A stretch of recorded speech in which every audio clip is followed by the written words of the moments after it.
Carol Brewer. She makes our name tags for us. You here with Bill? I know you stopped by. If you don't have the name tag and you have paid your dues, I have to apologize because I told Carol and her power's out and she couldn't print the name tag. So we will definitely have them for you next time. Sorry about that. There's been a great response to our dues request. Thank you all so much. As you know, we enjoy good speakers, and the dues are what we need to get our good speakers.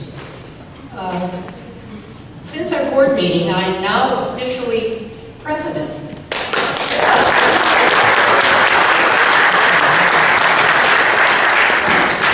Also, we have a nominee for the board, and I would like to have your vote of approval. It's Ginny Pasternak, and could you please raise your hand? If not you, Ginny. Please raise your hand if you approve of Ginny for the board. Yeah, there we go. Ginny is our recording secretary. So thank you, Ginny. Excuse me, I'm just kind of calmed down here for a minute. As you all must have noticed by now, we have a new address. It's a post office address, and if you pay attention to your emails that Rich sends out, you'll have all the information. Also, in the back of the room, we have guests this evening, and I should have asked right away, do we have some guests this evening? I know we have one. And yes, and you too. Could you please stand up, sir, and tell us where you're from and what your name is? Sure. Steve Kaczynski, I'm from Marshlands. Oh, great. And we get the emails for a long time, so I thought I should probably show up. So you figured you'd finally show up. Okay, great. And you, sir? Great. Oh, good. Wonderful. And we have another one. Yes? Just like the subject, and I will let it go. Oh, great. Very good. Glad to see you all. Oh, another one? Oh, yes. Doug Easley, I'm from Rocky Hill, New Jersey, where Washington discovered that there was a flammable gas. Oh, very good. Thank you all for coming. If you ever have any suggestions or questions or advice, please, we'd like to hear it. Does anyone have any questions now or anything you'd like to ask us or anything? I know we're a little bit behind time, but I don't see any hands raised, so I will ask Rich to step up and he will tell us all about the upcoming events. Thank you. Tonight I have a lot of announcements. Roy, in a moment, I think we're going to spend a little time here. In any event, our upcoming programs, next month, Joe Bilby will be speaking about the Battle of Monmouth. He's like the definitive expert on Civil War, American Revolution. In November, Arthur Lefkowitz, prolific writer, eyewitness of the American Revolution, great speaker too. December 5th is our annual dinner, that's a Monday night. January 12th, we're going to have Park Ranger Eric Olson. I had a great conversation with him one day, and he was talking about it. He said, you always hear about the American Revolution, but Britain was involved in revolutions around the world. So he'll be discussing those revolutions. We get all the publicity, nobody knows about the other good stuff.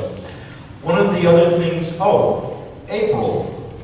We are going to have, during the Revolutionary War weekend, remember, we don't have a meeting in the evening, we have a symposium. And while other symposiums usually do the Battle of this or the Battle of Washington or whatever Washington is doing, we will be doing, and I think it's important that we know this, the various ethnic groups that were part of the American Revolution. Tom Fox, Jim, you know him, wrote the history of the Irish in New Jersey. He'll be discussing the Irish in the American Revolution. David Cowan, president, he's our member, president of the Museum of National Finance on Wall Street. He will be speaking about Chaim Solomon, a Jewish philanthropist during the war. And our keynote speaker will be, for those of you who get the ledger know who I'm talking about, it's Mark Diano. He's usually, this past week especially, with floods, etc. Mark has been featured prominently on page 1. So we've heard him speak, and he wrote, has a book which is in sale in the museum shop on the Revolutionary War sites in New Jersey. In any event, that's April. Bob Mayers, who we should have had, but he'll be in the hospital in January, will be rescheduled for another date. That's the change. Other groups, we also, because they're members of our group, we also call attention to their meetings. Actually, I got to give a plug to the Civil War Roundtable, and that's 2 weeks from tonight. We're going to have John Korstein. We've had him here a few years ago discussing the Battle of the Capes, but he will be discussing the Peninsula Campaign, where Lee comes into the battle, and hopefully he'll be up for the next 8 years, rather than knock off the Peninsula Campaign in one lecture. Great lecture, and he'll be at really nice and Arboretum. World War II, that's Dr. John McLaughlin, he's also our member, and on September 20th, at Milburn, for World War II, it's Saving Big Ben, and he's going to have John Satterfield. This is another good one. Father O'Callahan, the first Congressional Medal of Honor winner for the work that he did on the Franklin. So he's going to have John Satterfield there. Kathy Fisher of Montville has a lecture on Monday night at Montville. Joe McCassick for the canal. And Bob Barth is one of the heads of the Canal Society. So he's a great lecture there. One of our own members, we'll get back to that again. Washington Rochambeau March. Sally DeBarks had told me at 11 a.m. on September 24th at Morven, they're going to have a banner presented because of all 50 states, because, you know, the Washington Rochambeau March went right through Morven, went across Beverwick Road up here, and then went its way down to the Battle of Yorktown. Whippany Road. September 23rd, one of our own members will be honored by the Friends of Speedwell, and that's Dick Seabury. Congratulations, Dick. He will be an honoree at a reception of the Friends of Speedwell. Actually, you could ask him how to get tickets for this. It's a great honor. One more thing. Jim Hennessy mentioned. September 17th, two more things. The Friendly Sons of St. Patrick's will be, will be 11 a.m. at Jockey Hollow? 10 o'clock. Pardon? 10 o'clock. 10 o'clock at the Pennsylvania line with the dedication. When we don't mention it, well, I should mention this. November 19th, I'm going to lead up to this story gracefully. November 19th, there's going to be, the New Jersey Historical Commission is going to have a full-day symposium on the Civil War, including the speakers that we already had, Mark Mappin, and for these, we've always had at our group, we've had Dr. Martin and Joe Bilby will be there, but one of the lectures, and we also had him as a lecturer, is Pulitzer Prize winner, Eric Foner, who will be speaking about his book, The Fiery Trial. That lecture that he is speaking on is called the Cunningham Lecture. 2 years ago, or last year, and I know Mark Mappin, I went to the Historical Commission, and I said to Mark Mappin, I said, who is Cunningham of the Cunningham Lecture? So what the hell's the matter with you? What do you think it is? John. It's our John Cunningham. And I spoke to John, and hopefully John will be going down, and I already spoke to the people down at the commission, and he will be honored down there at that time. So again, if you like, I can supply you with more information. So that's the members of our group. We've got a pretty impressive group of people, don't we? Yeah. Thank you. Okay. We're a little short on time, and I could go on for quite some time introducing our speaker tonight. It was my pleasure to have dinner with him, and he's very informative, and I hope that he'll tell you all about himself. I could go on here for a few things. He has his BS in Mechanical Engineering from Lafayette College. He was, let's see, an undersea warfare center that he, I'm reading the wrong things here. And he's fabulous, and I want to bring him on now without any further explanation. He's terrific. Roy Manstan.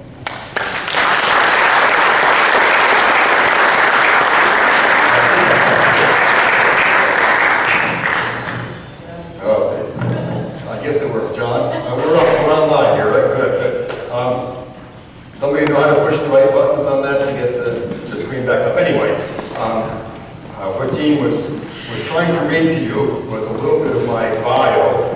I did go to Lafayette College, which I'm sure most of you are familiar with here. I went to also the University of Connecticut, both of them for degrees in mechanical engineering. So I am not amongst the authors with a history background. So that's one of the caveats to this whole thing. Let's get the, here we go. Okay, we're up, we're online now. Let's see. John, I think I left my little button pusher back there someplace.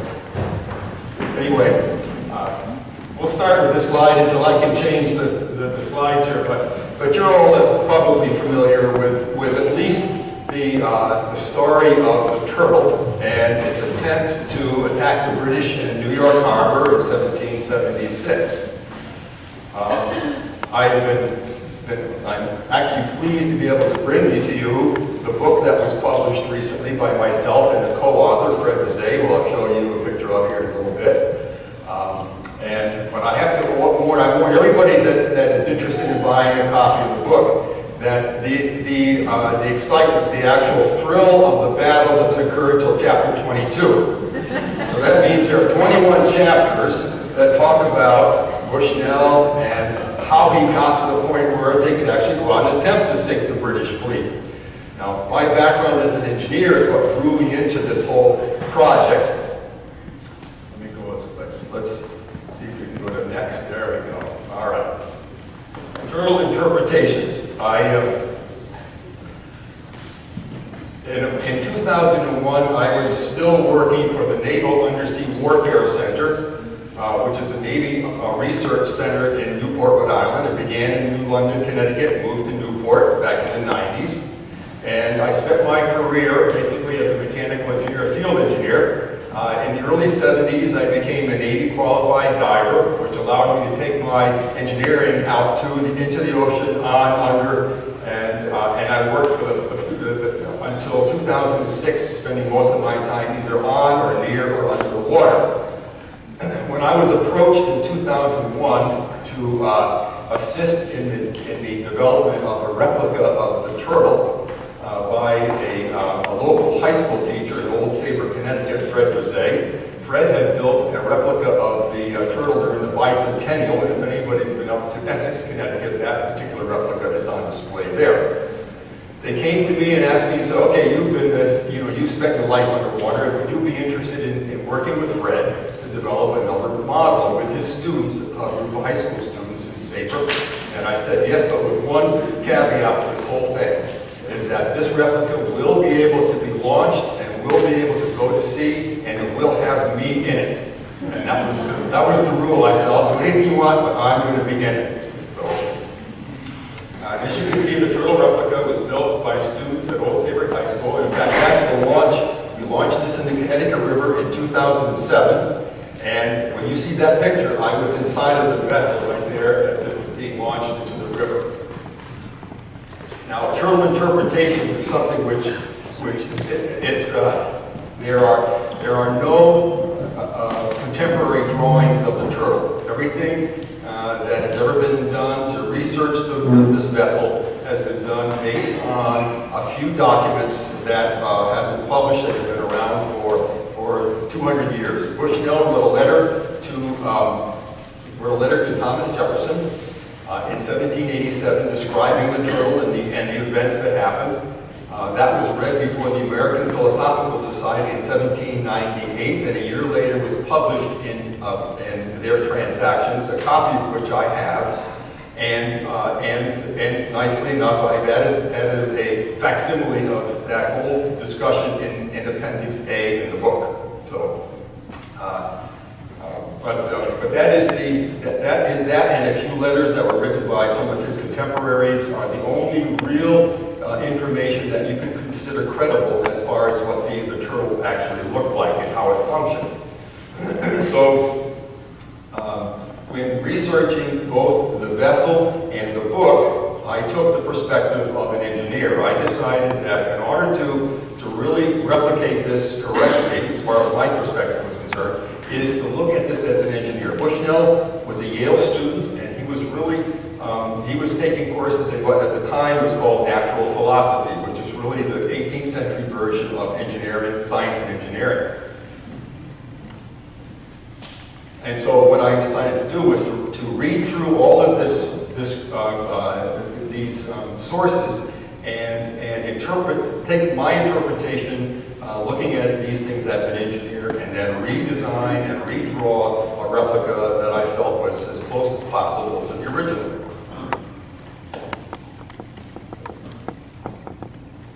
Okay, that's Fred Frisé on the bottom picture. These are the turtle is in construction. This is probably back in about 2003 by the time we actually had got the project underway. We started in 2001, but really didn't get underway until 2003. We had students that worked with us from their freshman year, all 4 years, till they graduated as seniors, and some of them came back after their senior year and worked with us during some of our school testing, and I'll show you that in a little bit. But you can see that the hull here is being built from what looked like barrel staves. The original one was undoubtedly not built this way. My interest was to create the shape, the correct shape of the vessel, and to give the students as much experience working with wood. This is wood shop. And so Fred it's teaching the kids how to work with wood, and we decided to make this in the shape of using barrel stave technology, but knowing full well that the original one would have been built differently. However, the shape of the vessel is as correct as we believe it could have been back then. That gives us an idea of how the thing would have handled in water, and then we did a bunch of testing that you'll see in a little bit. All right. These are just some of the aspects. You see some of the students working on various parts of the boat. One student might be assigned a particular project. We had one fellow who his project was to design and build the rudder. And other students would be working on the metal work, they'd be working on some of the valves and pumps and so on, but this one student, that was his rudder. And so even during launch day, he was there to see how that rudder would work. I mean, he had real possession of the idea. And so what we would do is we would give him as much of an idea as to what the rudder would have looked like, and it was his job to, and how it would have functioned. It was his job to put the pieces together and kind of come up with the design, the ideas. There we go. All right. The hatch is a very critical element in this thing, particularly because I'm going to be in it. We wanted to be sure that was well designed and watertight.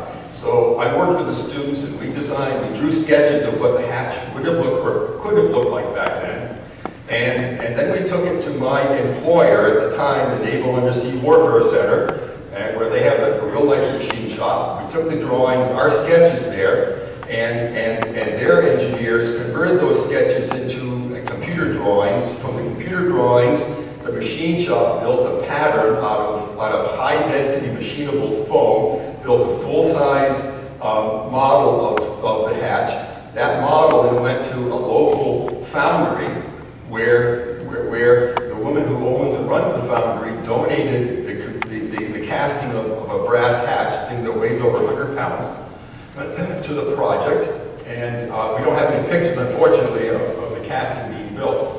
But once the casting was done, it went back to the machine shop at my employer, and they machined all of the surfaces for this thing, for the seals and so on. The kids, in all these cases, the kids would go with us to either the foundry or the machine shop. They were involved with all elements of the construction and the design of this thing. In fact, after Bill Tucker, Bill and I worked a lot on the hatch and installing this on the deck, and eventually went into that. You probably see me crying inside of the hatch. If you looked at those windows real close, you'd probably see my face in there and go, what am I doing here? But this was in the Connecticut River. That's when we first launched it. began on November 10th, 2007. In fact, that was my birthday. And we won't say how old I was at the time, but anyway, it was christened the Turtle by State Senator Eileen Daley. We launched it and had a successful launch.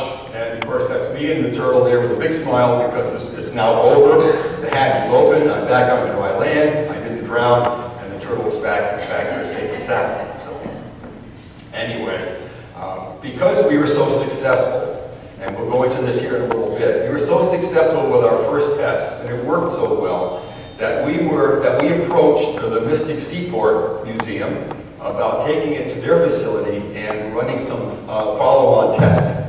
That happened about 6 months later, and I'll show you some of the results of that in a little bit. But that's the engineer in me. I had to go and find out how this thing worked. What were the problems with it? How well was it maneuvering? How maneuverable was it? How fast could it go? And so this first launch, I went out into the thing is that we were all set to launch this thing. Of course, the state senator, she had to talk. The director of the museum there, he had to talk. There was a fife and drum corps that had to play. In the meantime, I'm looking at the watch here and I said, okay, slack tide is right about now. We're going to get that in the water because there's a lot of current in the Connecticut River. This isn't the Connecticut River. By the way, it was launched about a mile or so from where David Bushnell originally launched the Turtle in 1775 and 1776. So we were actually within sight of that. I'll show you an aerial view later on in the program. All right, education. What you see up here are 3 statements that were from the 18th century. These are all comments about education that Bushnell would have had. He would have read all of this kind of stuff. Anyway, education was a very important. Even though this was an agricultural colony, Connecticut was really agricultural. They were very concerned about education. And as you can see, even back as far as 1715, there was a law that was to establish a school in every town that was publicly funded. Okay? And why? It's because many parents are too indulgent with their children. This is in 1715. Have we heard that same comment? Of course, my kids know. I have 2 teenagers at home, and they are not too indulgent. But anyway, I wanted to show this because education was very important to colonial America, and universities had sprung up. Harvard, Yale. There's half a dozen universities in a very colony with a very small population.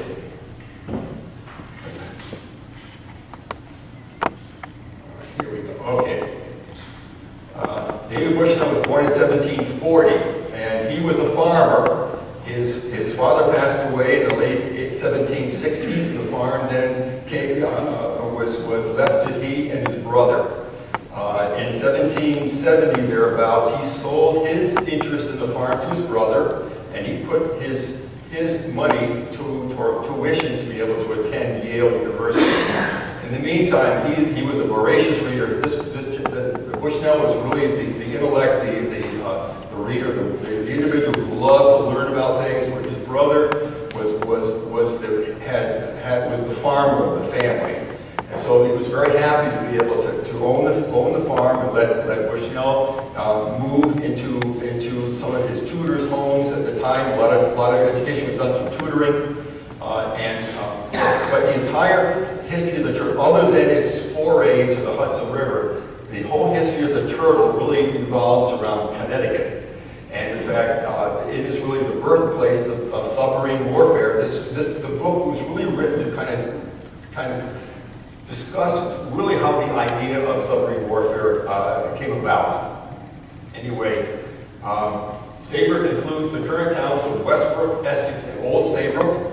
I grew up in Westbrook, about a mile from Bushnell's homestead, so it was always a part of my growing up history, and another reason why when I was asked if I wanted to help with the construction and operation of the replica, I jumped at the chance. He goes to Yale in 1771, where he develops his concept, and we'll go into that here in a little bit. All right, New Haven. That's the street pattern of New Haven. Number 1 is where Yale is. That same street pattern exists today, the same street names. In fact, if you look at a map of New Haven today is this, it overlays this map. In fact, I think the street plan was developed in the late 1600s. Nearby, Bushnell had all that, he had intellectual mentors, he had artisans in the neighborhood. This Isaac Doolittle, which is located just around the corner up the street from the school, was a clockmaker. Isaac Doolittle was an entrepreneur. He not only did he make clocks, but he established a bell foundry, a large foundry for casting bells. So you can imagine, okay, there's where the hatch was probably done. He also established a powder mill at the beginning of the Revolution so that he and some partners could make gunpowder for the colonies. He was also on a commission looking for lead mines so they could have enough lead for the colony. And of course, like every college town, the second most, other than the school itself, the next most important building is the tavern, which was right across the street from the university, Beer's Tavern. It was really a center of political life there. And there's no doubt in my mind, having done similar things in the 1960s, as he probably did in the 1770s, and after you go to the tavern, you talk about your homework assignments and all that with your fellow students, and I'm sure he went there. So we'll take a look at the view of, this is what Beer's, when he went to this thing, here he has an idea, okay? Bushnell has this idea, he's playing around with explosives, and he said, well, the war is inevitable with Britain, and we need to do something in order to make, to have an impact on the war. And so his idea is to create explosive charges, but he has to have a way to get it underneath the vessel to be able to do the most damage underneath the targeted ship. So he would have gone to the bar and tried to discuss this more. Keep in mind that the word submarine was an adjective. There was no such thing as a submarine as we know it today. Now, if necessity was the mother of invention and Rome was the father, that was supposed to be the chapter title of chapter 3, but unfortunately the publisher didn't really want that one in the book here. So I had to include it in the slideshow here. But you can imagine the reaction to all his peers.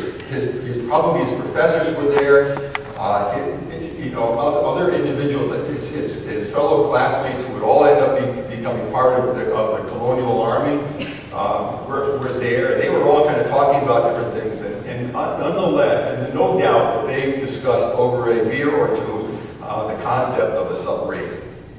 So, what was he really trying to explain to these people? All right.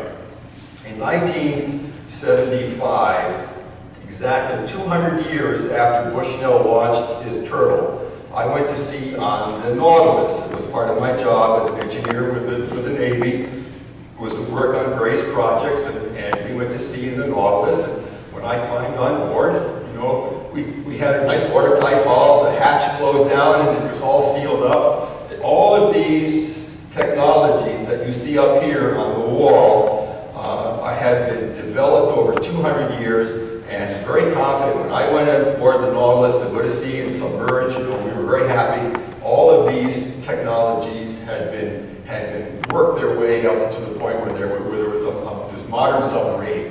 But none of this stuff was around when Bushnell was going to Yale. When he had this idea, where did these ideas come from, and how did he accomplish all these things? How did he, create an air supply? We'll show you some examples. How did he navigate at nighttime? This thing is a covert thing. He has to go out at nighttime. How is he going to navigate at nighttime? How does he get all the materials for this thing? One of the things to keep in mind is when he went to sea to attack the British, we think that he had at least 3 of these mines, these explosive mines, created. We know that one was attempted to be used against the British, and we know that was that. So there's one. We know that he made some attempts on the Hudson River. So there's 2. He had a third. He had to have had a third one at least. Each of these mines carried at least 450 pounds of gunpowder. Each mine has 450 pounds of gunpowder. Number 2, this thing is ballasted with lead.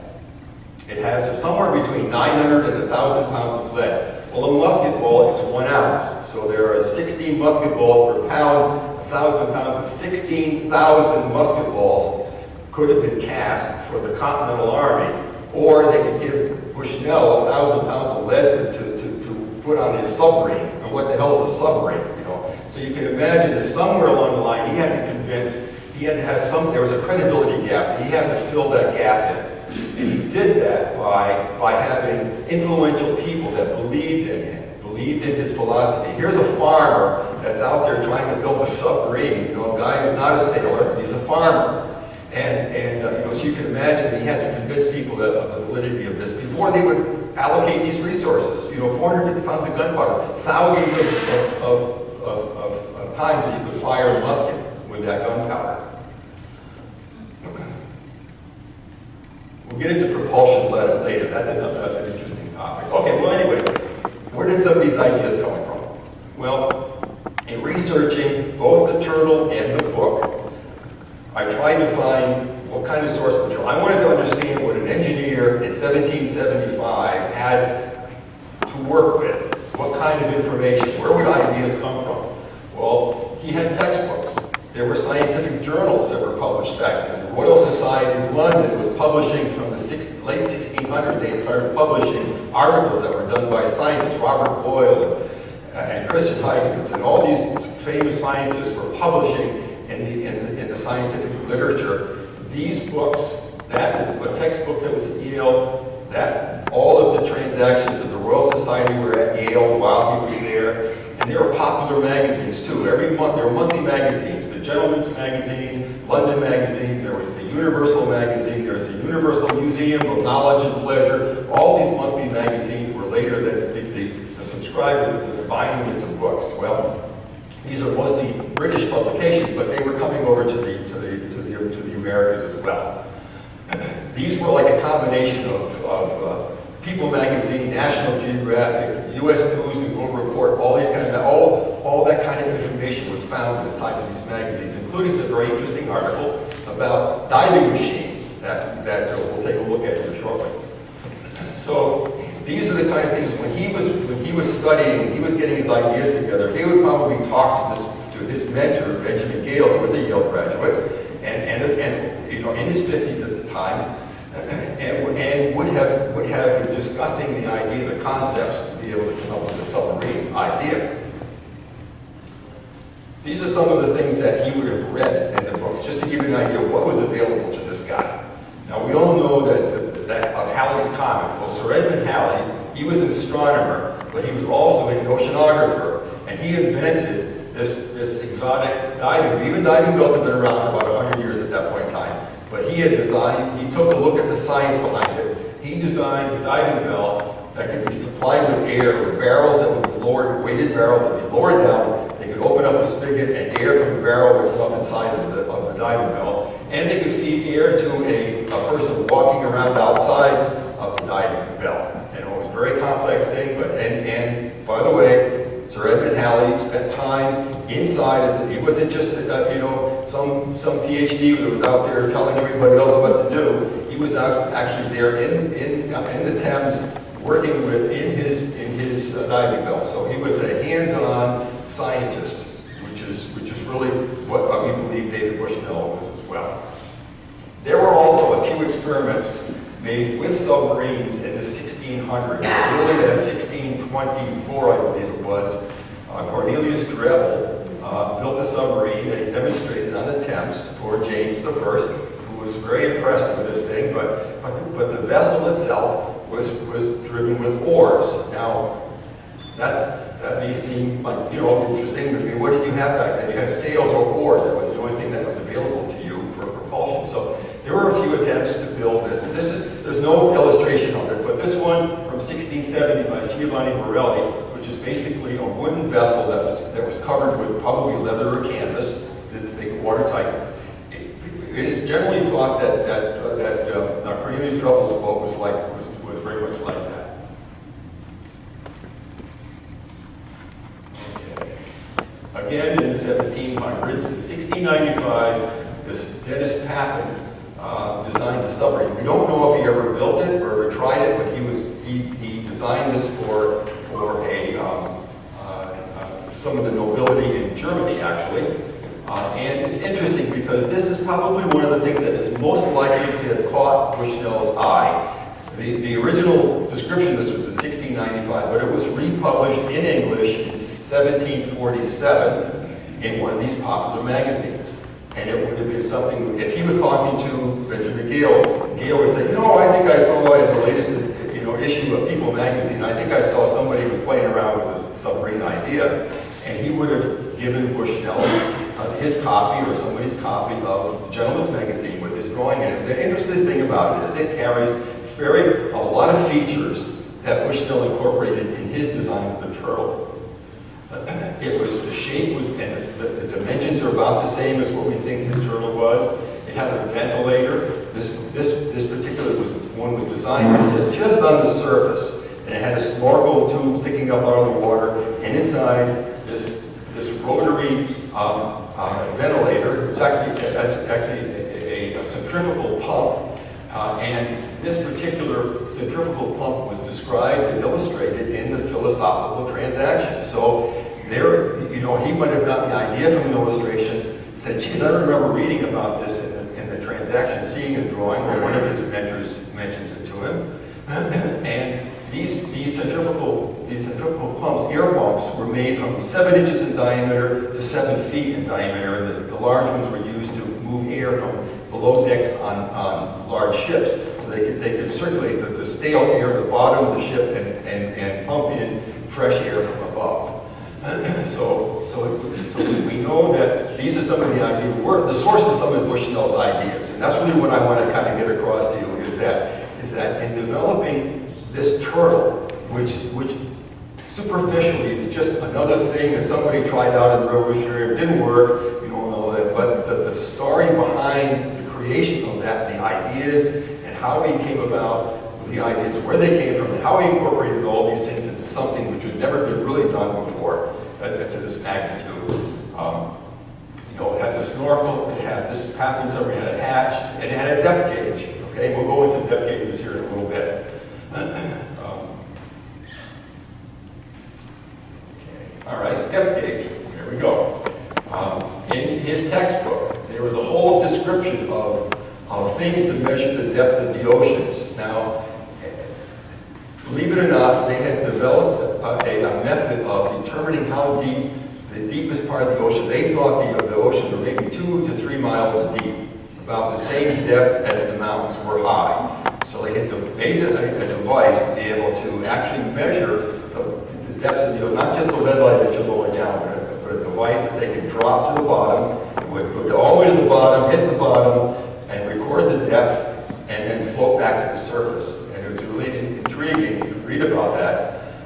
But there's no reason to have a depth gauge per se. Now, it's not something Bushnell says, okay, I need to know, I have to get underneath a ship, and that ship's keel is around about 20 to 22 feet deep. So I need to know at nighttime how deep I'm going to submerge, go underneath the ship, come up underneath the bottom. I need to know, am I 10 feet down or 15 feet, or am I down 40 feet deep, or am I in the mud? So he had to have some way to be able to know how deep he's going to go. So he said, I need a depth gauge. Well, nobody had built it. That's not even a word back then, but he knew he needed something like that. And so what we try to do in this book is to kind of like, where would he have gotten the parts for something like this? It was a very unique thing. He needed a glass tube cylinder about 18 inches long and 1 inch in diameter, because he's going to put a cork inside of this thing that's going to float up and down. And you just can't buy one of these things. So in the book, chapter 5, by the way, is a description of what we feel is the source of this depth gauge. Now, I'll give you a little hint what it was back then in the scientific world.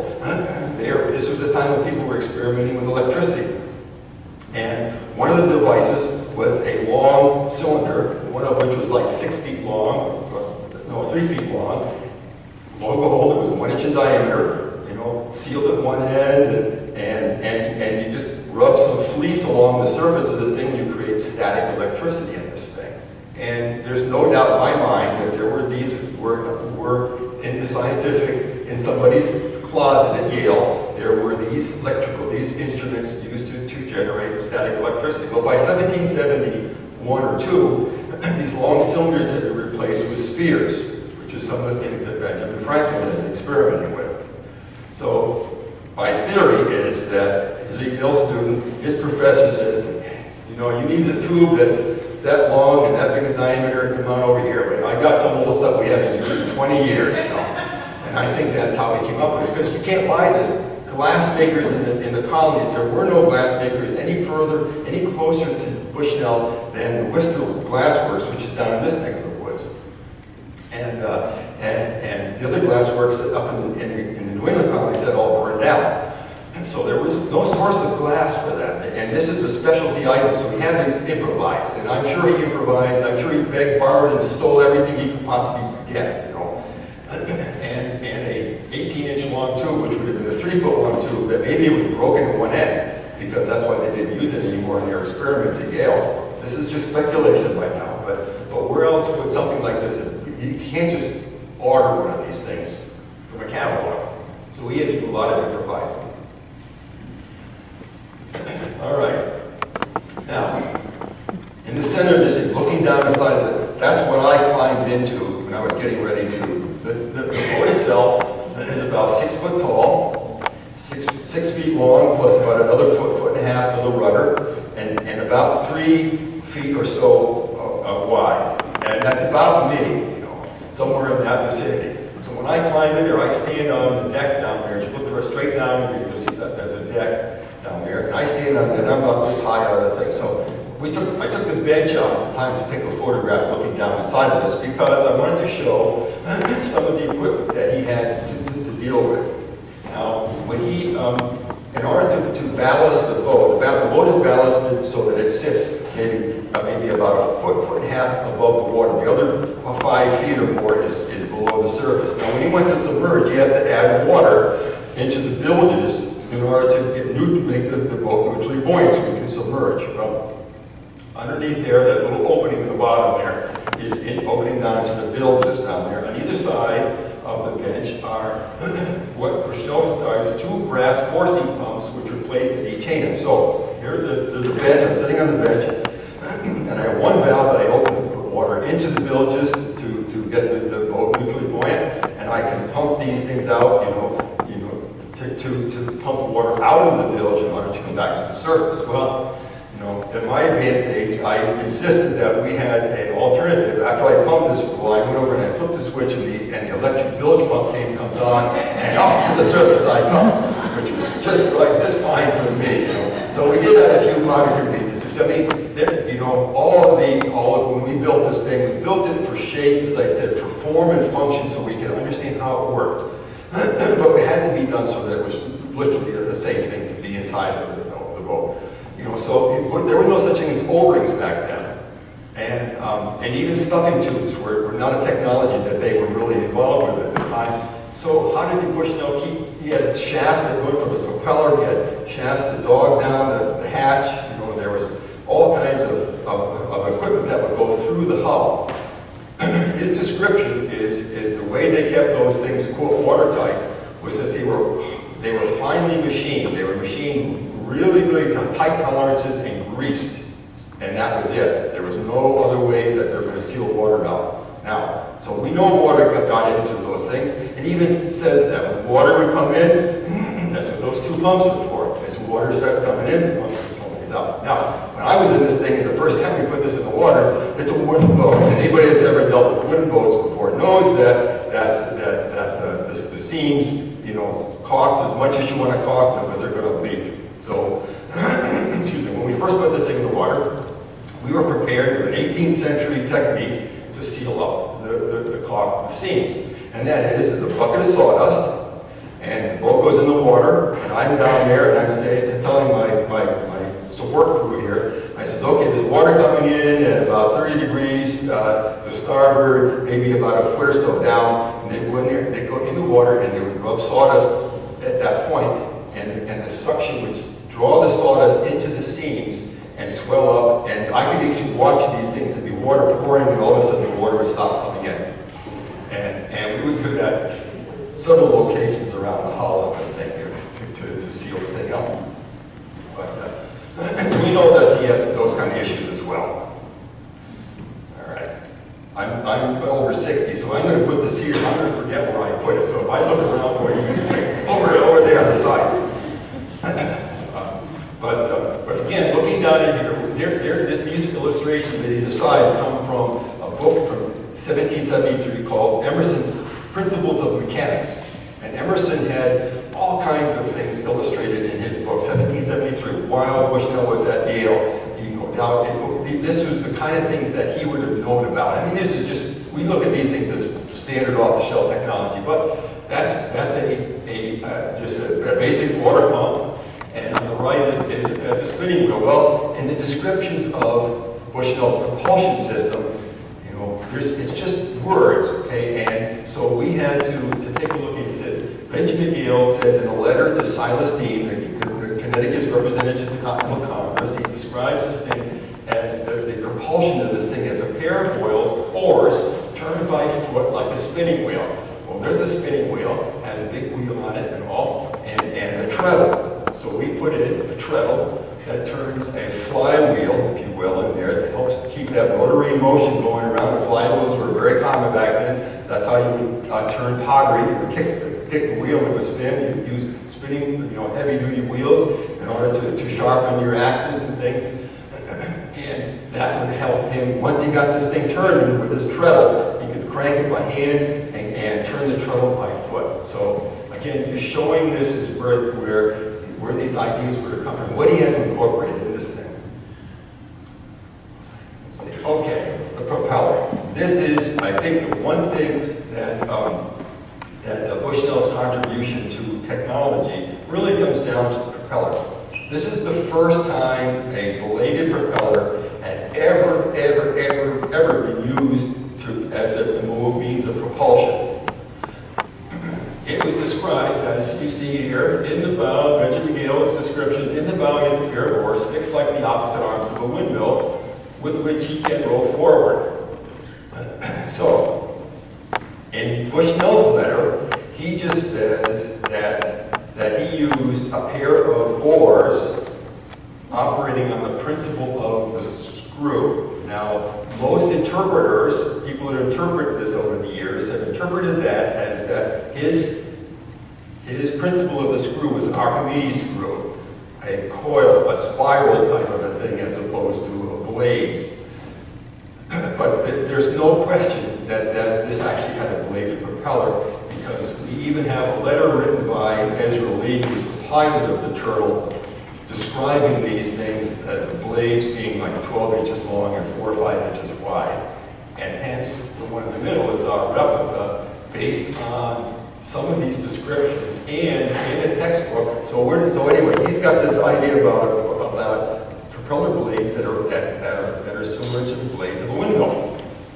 Lo and behold, there is a chapter in the textbook that describes windmill technology. How did you design a windmill in this particular case, the book was published in 1740s, but how do you design a windmill? How do you know how much torque you get out of windmill blades based on the velocity of the wind passing over this is all, all the mathematics is done, all the ideas of how you make the most efficient blades, what the pitch of the blade should be, and the fact that the author says that triangular blades are more efficient than rectangular blades. If I had not had read this, I would have suggested that we make rectangular blades that were shaped like a windmill. But in his textbook, there is actually an article that talks about windmill blades being more efficient as triangles and even as sections of ellipses, like a paddle. So we actually built 5 different propeller blades that all fit within these criteria. And we'll get into that very much. All right, like I said, after we had our successful tests in the Connecticut River, we were invited to come to the Mystic Seaport, where they had just installed their new ship lift facility. There are 8 Rolls-Royce winches on either side of the pier that lift a huge platform on which they can put their largest ships. In fact, right now the Charles W. Morgan has been brought up out of the water and brought to shore using the same lift. Well, there's the platform, and there's our turtle on there. And for 2 days, we would bring the turtle into position, lower the platform down until the turtle floated. And at that point, we would start doing all our testing. And if we had a problem, all we do is, I would go, up, and all of a sudden the lift would come up, the turtle would come out of the water, and we were all happy. So the seaport knew that we had a successful launch in the Connecticut River. They knew that safety was paramount in our way we were doing things here. They were very happy to host us for those 2 days. Again, going back to the students here, I don't want to get away from the fact that the students were involved with us throughout this. They were helping collect data. The students never got into the boat when it was in the water.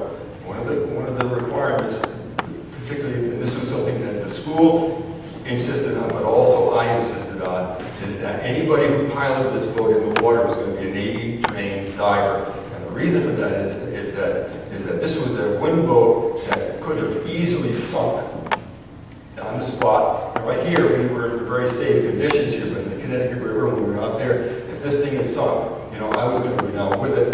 But we had an entire scenario all planned as to how we would do that. Basically, the thing is that I had a scuba tank inside this thing with a hose that was 70 feet long, attached to a regulator. All I was going to do, the thing sank, I was just going to let the water come in, fill up the boat until it equalized the pressure, open the hatch, and swim up to the surface. This is all in the plan. We all knew how this was going to happen. And I'm a water person. I love being on and under the water. I get dizzy when I look at my feet, so I'm totally acrophobic. But in the water, that's where I am a very happy person, happy camper.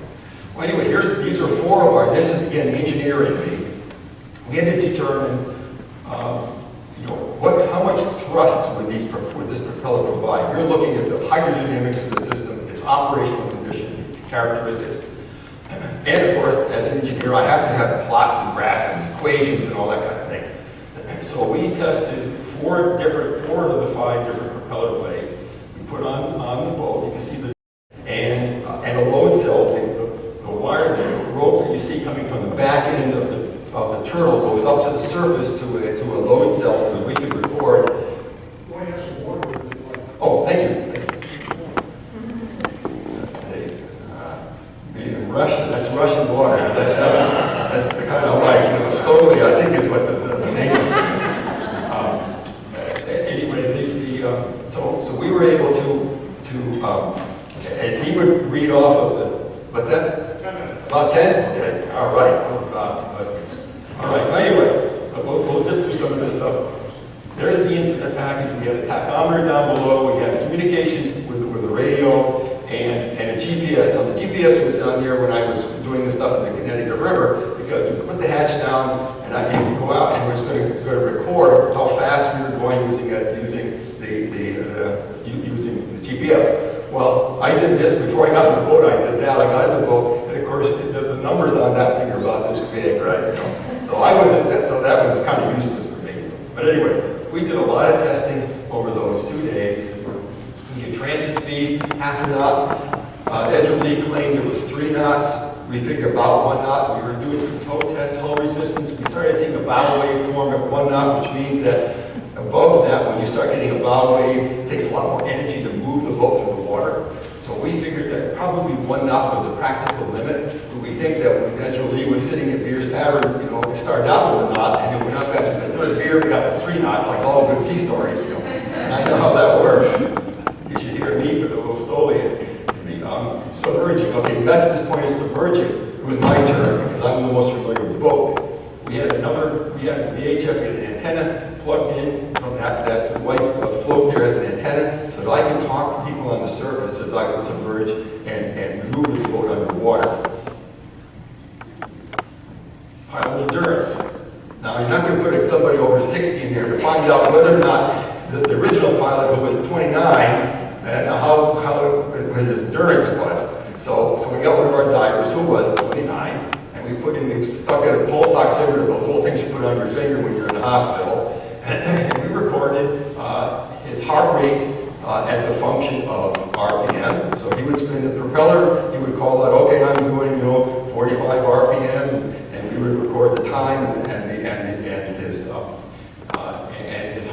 and his blood oxygen always stayed at above 95%. So we were not stressing this guy, and nor would Bushnell have done so. All right, the turtle in the Connecticut River.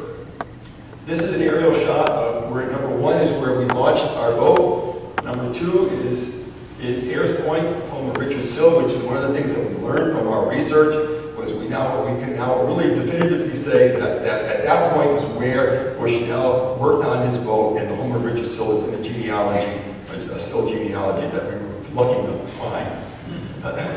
He takes it out into Long Island Sound, but how does he get there? He's got this sloop. He's been put on the sloop. They're going to go down to Long Island and run their tests. Well, I'm going to run this a little faster now because I don't get, I start gabbing here on stuff. This is just an example of the diving engine and handling materials on on a maritime environment was just no big deal. It's just getting the right size ship. This just gives you an example of and again, this is in one of the magazines, published magazines, and the turtle would have been launched off the same kind of equipment there. So, all right, September 6th. Okay, we got to chapter 22. I hope we get enough time to do it. You're going to pull the hook just before I tell you what happened. That's when the hook's going to come out. All right. He's all ready to go. The British are there. He's ready to attack the British. His brother comes down with something, either typhoid fever or malaria or something like that in August, and is not able. He's helped build it. He's trained for a year. He goes every little nook and cranny of that submarine. He gets sick. He dies a few years later, probably as a result of that disease.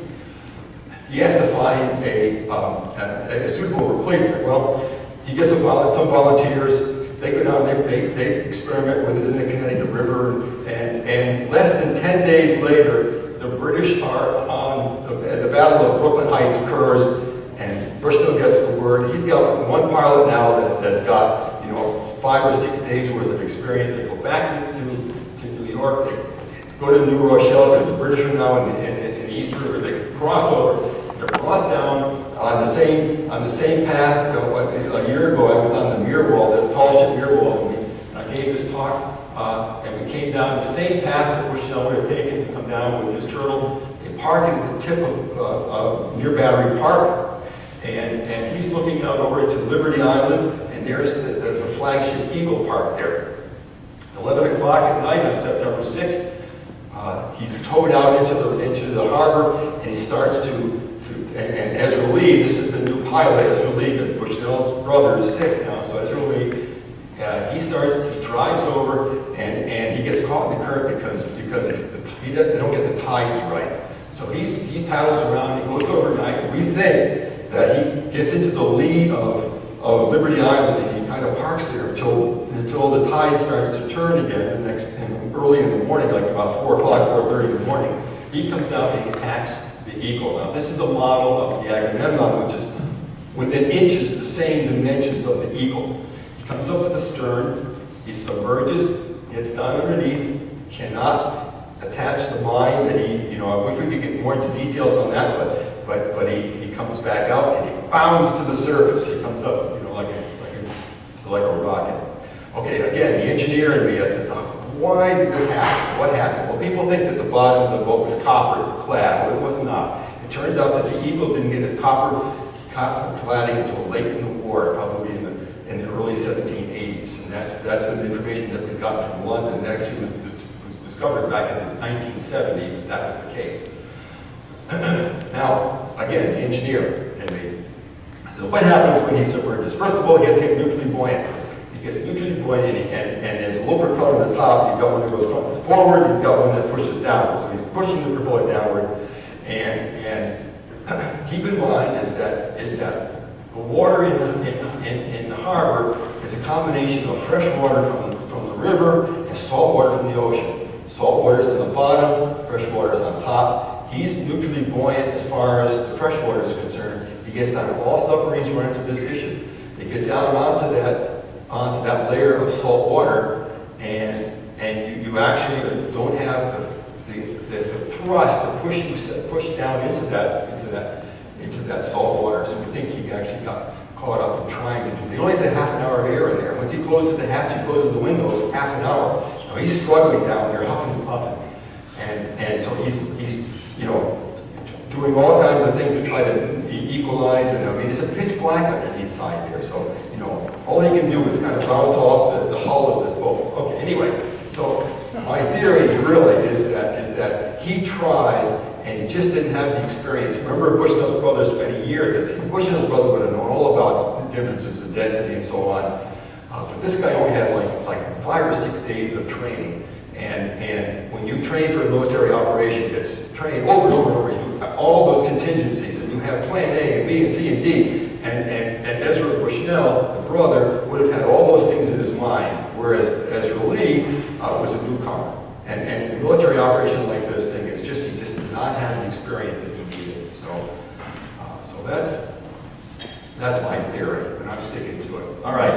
This was Bushnell's image. This is what he wanted to do. This is the destruction of the brig Dorothea. It turns out that in 1807, Robert Fulton was playing around with Bushnell's ideas, and he did exactly what Bushnell tried to do, is he put a mine underneath a large ship and blew it up as a demonstration to the British, trying to sell his idea of, he couldn't sell his Nautilus to the French. He went to the British, couldn't sell it to the British, even though they had this demonstration. Came to America, did the same demonstration, still couldn't sell his submarine idea, decided to go into steamboats, you know. So anyway, that's pretty much, the last part of this thing was sort of a rush, but I know that we have a schedule to keep here, and we'll keep it at that. So really, you know, questions and really...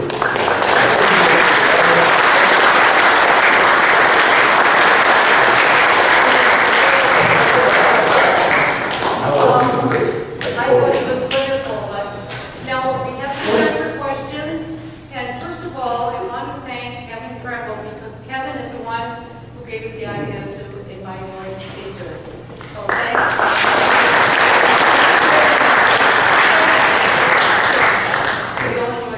I got one question back there. I came up first here. Yeah. When the turtle abandoned the attack, where did it go? They made 2 tries again on the Hudson River, 2 more tries in September and October, and then it was loaded on a sloop. They were being chased by the British. It was sunk in an area near Dobbs Ferry up on the Hudson, on the east bank of the Hudson. Bushnell recovered the boat later and then took it back. We think it went back to Saybrook, and it was eventually scavenged for parts and stuff, you know, just you know, that kind of thing. And so we would think it was lost at that point in time. So you said that you don't think it was made out of Cooper's kind No. point of view. Right. How come that's a technology that was Well, readily I think it was made out of, first of all, we had used more ballast in it than Bushnell would have used.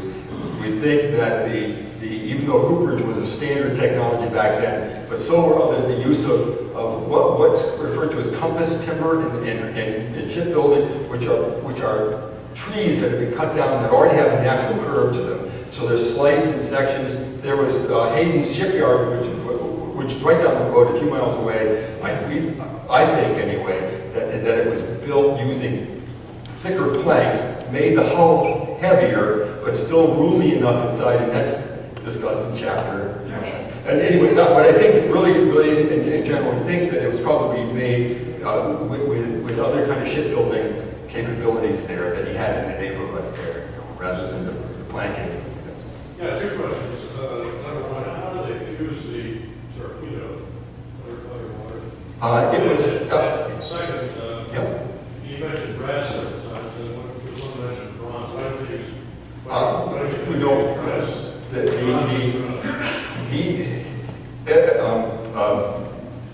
We think that Isaac Doolittle did all his brass work for him, and he had a bell foundry. So at the time, all that brass and bronze and stuff was being confiscated to mechanics. And we think that Doolittle kept a stock of it there and actually cast it whatever he had. It could have been a combination of anything that he could have cast. We're not really sure whether it's brass or bronze, you know, which of those things this would have been. But he did have a bell foundry there. He also cast his things for his own, for his clockworks and stuff like that. So he would have had that capability.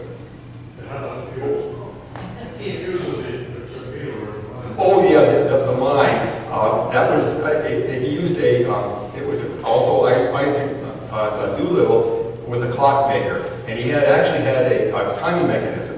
When the idea was that the mine was in the back of the boat, and he had a mechanism for screwing a screw up into the hull that could be disconnected from inside, and then a rope back to the mine. When he disconnected the mine and pulled the pin on the mine, and the mine floated up against the other side of the hull, the act of pulling that pin started the clock turning.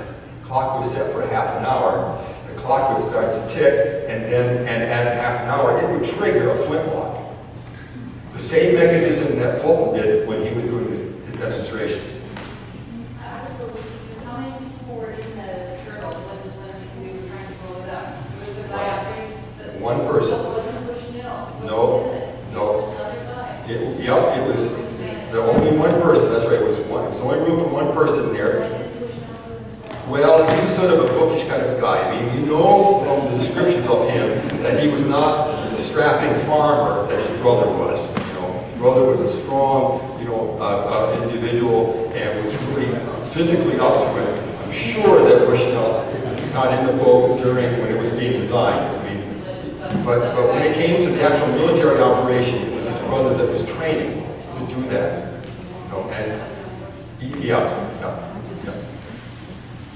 In your book, do you mention any of Alexander the Great's, I didn't go into a lot of the history of submarines, only a little bit in the things that we thought that Bushnell would have read about, that he got his ideas from, and that was pretty much limited to that, just because of the scope.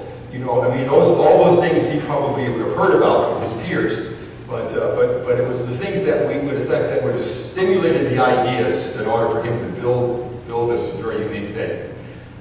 And the second question is, when he did drop the bomb, or he did. He did. When he popped up to the surface? Yeah, when he came to the surface, he was heading back to Manhattan. The British saw him. They sent out a whaleboat to kind of see what this thing. They didn't know what it was. They went out to investigate. Lee released the mine from the back of the boat, and we know it worked because a half an hour later it blew up. So we know that his design worked, and he had practiced in the Connecticut River. The process he was practicing with his brother over and over and over again on these old scows that were probably right across the river from the Sill House.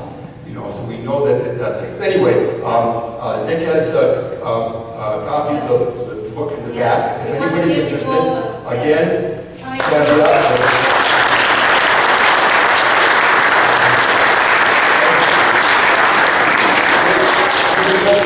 This is not a Clive Cussler novel. It's not a cliffhanger.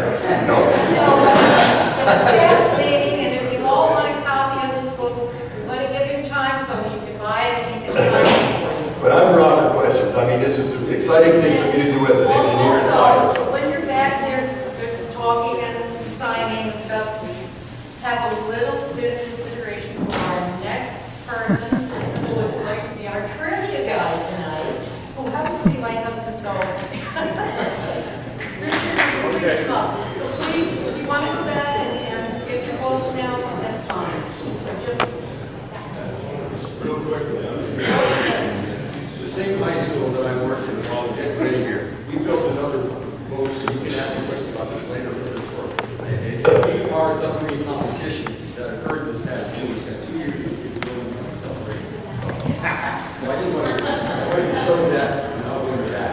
Roy will be around to answer your questions if you'd like to talk to him for a few minutes after this. So, are you ready for your Q&A tonight? Okay, number one. Which was the first of the so-called intolerable acts imposed in the colonies by the Parliament in 1764? No. Close. The Sugar Act, which imposed a small tax on the importation of sugar. But it so aroused the colonies who didn't want to pay any taxes at all. What was the second such act? Stamp Act? Stamp Act is correct. That's an act which imposed the purchase of a royal stamp for a variety of goods and services. In other words, if you had a will that you had to file, you had to buy a stamp. If you bought a pack of playing cards, you had to buy a stamp. Alcohol, you had to have a stamp. Any legal transaction required a royal stamp, and they were fairly expensive. And as every one of these acts hit the colonies, the indignation of the colonists who didn't want to pay any taxes at all because they felt they had no representation in Parliament, it grew and grew and grew. Who was the British military commander of the American colonies at the outset of hostilities in April 1775? General Thomas Gage. Very good. Get a box of Snickers for that. All right, here's another one. This is a little tougher. What were the names of the 3 British military commanders who arrived in Boston on May 26, 1775, ostensibly to support General Gage? General William Howe, he was the senior commander. John Burgoyne, Clinton? and Henry Clinton. All apparently rivals to Gage and to themselves that later developed. They could not work together. Just an idea, what were the respective casualties on both sides of the Battle of Bunker Hill, or Breed's Hill actually, on June 17, 1775? Anybody have an idea what the respective losses were? 1,200 what? No, as a matter of fact, the British sustained 228 dead, 826 wounded, and some of those wounds were so grievous that the men never fought again, representing 42% of the 2,500 men that were engaged, 2,500 men in the attack. The most, incidentally, the highest casualty rate of the entire Revolutionary War for the British. How about the Americans? Relatively minor. The Americans suffered 101 killed, 271 wounded, and 30 taken prisoner. But there is no accurate record of the total number of American militia involved. Remember, we had no regular army troops involved. This was all militia. All right, here's another one. This is kind of interesting. What infantry weapon did the British regulars employ to great effect at Bunker Hill? I'm sorry? No, Brown Bess was a part of it, but the colonial troops did not have such a weapon. The bayonet. Why didn't the Americans have bayonets? No steel. Any idea? The British was a military musket, okay, and it had a bayonet stud, or a place where you could slide their bayonet down the barrel and then turn it. Americans had no such thing. They used their weapons for hunting. So they had no such bayonet stud that they could use.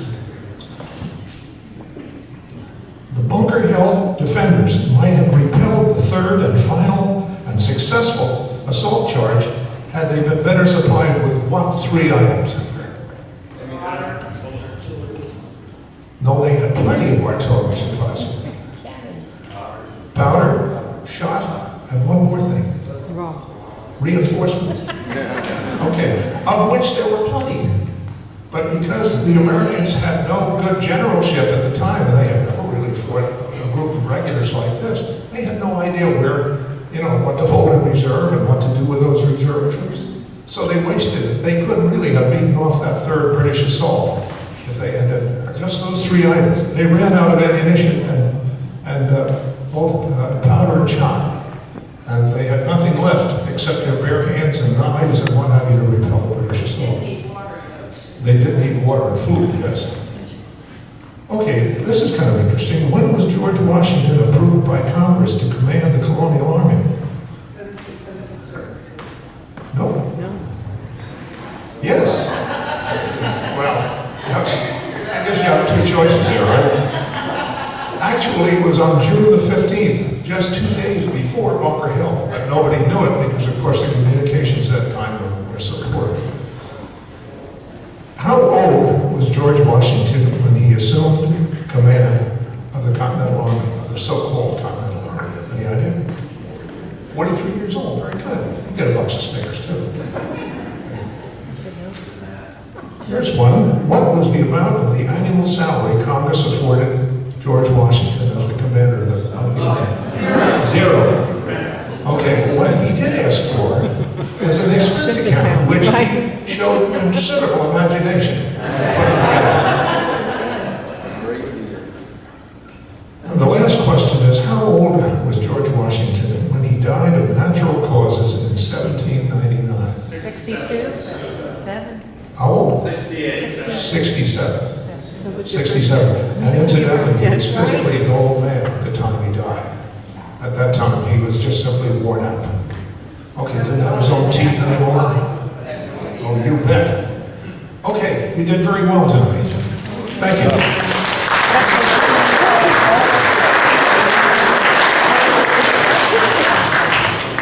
Safe home, everybody. And I just want to say one thing.